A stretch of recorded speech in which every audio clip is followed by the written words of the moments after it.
Good morning, LBE students and families. Today is Thursday, May 7th, 2020. Today is day 28 of LBE at Home. Please stand for the Pledge of Allegiance. Ready? Salute. I pledge allegiance to the flag of the United States of America and to the republic for which it stands, one nation, under God, indivisible, with liberty and justice for all.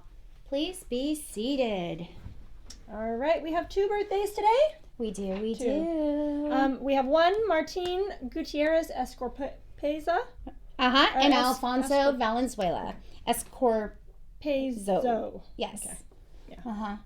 I know we have quite a few Gutierrez Escorpezos So here. happy birthday to Martin and Alfonso. Yes, we hope that you have a wonderful day today. All right, in our other announcements, we're still doing STEAM. We are. Yesterday, we were building. We were tapping into our inner Leonardo da Vinci. That's right, folks. He was a painter, an architect, and an inventor who did a whole bunch of neat stuff.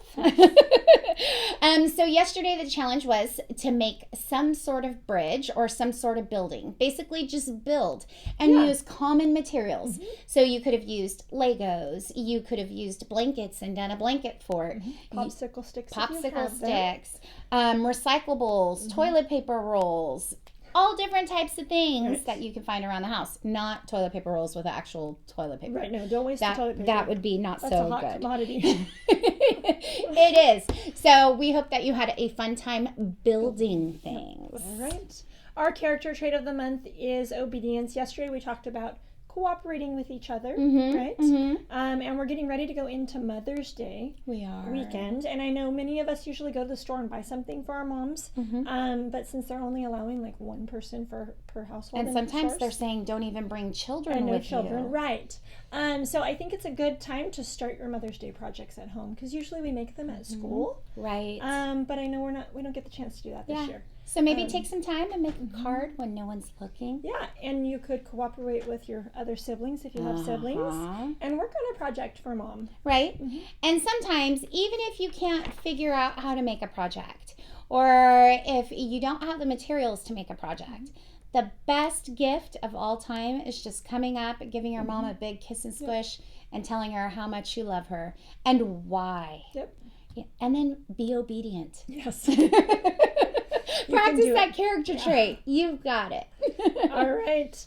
Our story for today, Splat the Cat, on with the show. And this was brought to us by Miss Elam. Awesome. So thank you, Miss Elam. And this is based on the creation of Rob Scotton. Have you read Splat the Cat books before? Yes. Awesome. But not this one. Neither here. Splat the Cat, on with the show, based on the best-selling books by Rob Scotton. Ooh, but then that means cover art by Rick Farley and text by Annie Auerbach. So I wonder if it was inspired by Splat the Cat. Yeah. Very interesting. Okay. But then there's a different interior art by Lauren Brantz. So it's interesting. Let the show begin, announced Mrs. Wimply Dimple. The curtain rose and the lights grew bright. Kitten, dressed as Cinderpaws, but was busy sweeping the floor. Poor Cinderpaws. Her stepmother and stepsisters were very mean to her. Clean the floor. Sew this dress. Clean the floor again. When a royal ball was announced, Cinderpaws was left at home. She cried and cried. Suddenly there was a puff of smoke, and her fairy godmouse appeared. It was really Seymour.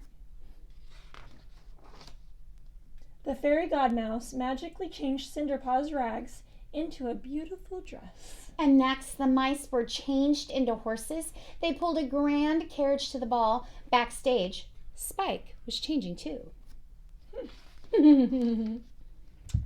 There was a big problem. Spike was about to make his grand entrance as Paws Prince Charming.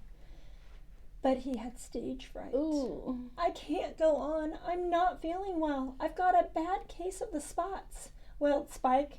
He pointed at some purple spots on his face. Oh dear, said Mrs. Wimpy Dimple. What will we do? Suddenly, Kitten had an idea. Well, what about Splat? He could play Spike's role. Splat's tail wiggled with worry.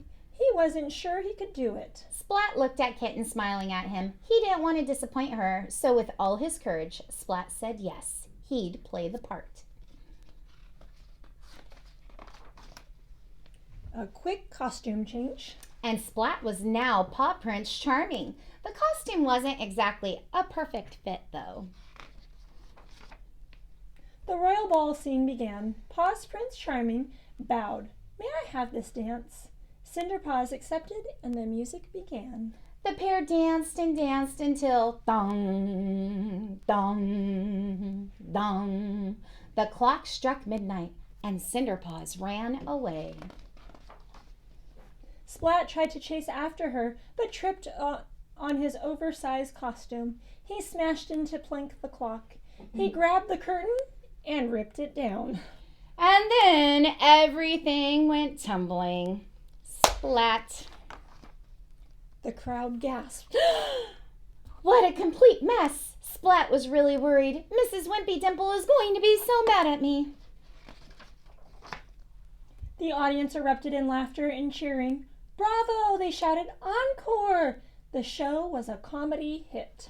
Oh! Mrs. Wimpy Dimple leaned in and whispered, "Do you think you can do that again tomorrow night, Splat?" The end. The end. So I think that's why there was a different type of author, because they took a story that we all know. What story? Yep, Cinderella.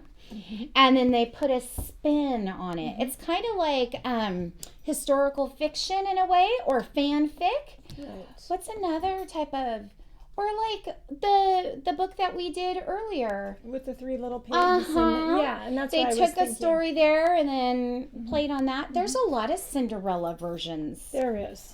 Yeah, that was like interesting. The Three Little Pigs, there's a lot of those versions. So yeah. Thank you. All right. So the joke of the day from yesterday. Remember, yesterday was Nurses Day. So we had a Nurses Day themed joke. What did the nurse say when the student asked, "Did you hear the joke about the germ?" She said, "I'm not telling you. I don't want to spread it around." I love it. All right. Our joke today, like we talked about earlier, we're moving into Mother's Day weekend. So it's a Mother's Day themed joke. Okay. Are you ready? I'm ready. What did the baby corn say to the mama corn?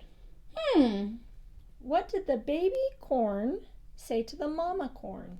If you think you know this answer, tell someone in your house, ask them the joke, see if they get the same answer as you.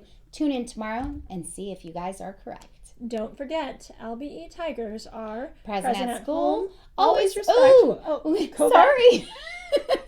Okay, let's try that again. I really want to be at school, folks. Know, me too. Here we go. Ready? Ready. LBE Tigers are present at home, always respectful, willing to work, and stay safe. Have a terrific Thursday.